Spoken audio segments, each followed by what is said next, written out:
Bonjour, bienvenue dans notre série consacrée au vocabulaire de la dégustation. Aujourd'hui, qu'est-ce qu'un vin empyromatique? Quand on regarde la définition, le terme empyromatique, provenant du grec pyros, le feu, qualifie une série d'odeurs qui font référence à des aliments ou matières ayant été chauffés. Ces odeurs, appelées aussi en dégustation arômes empyromatiques, sont fréquentes dans le vin.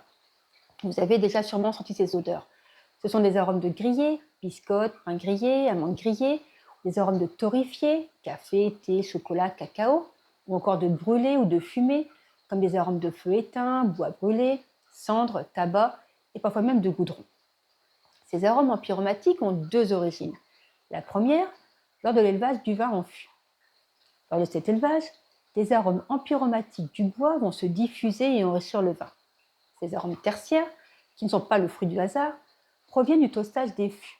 En effet, le tonnelier va collaborer avec le vinificateur pour ajuster l'intensité de chauffe afin de conférer au bois les arômes empyromatiques qu'il souhaite transmettre au vin.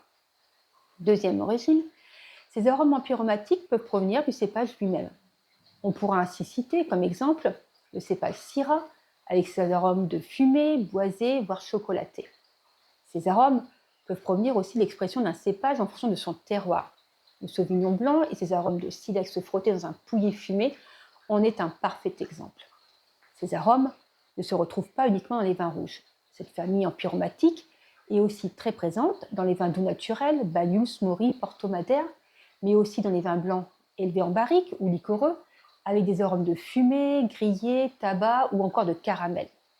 Je vous invite, si cela n'est pas déjà fait, à découvrir ces vins doux naturels et liquoreux dans notre épisode numéro 4. À bientôt pour une nouvelle définition ou une mysterie et secret d'une dégustation réussie.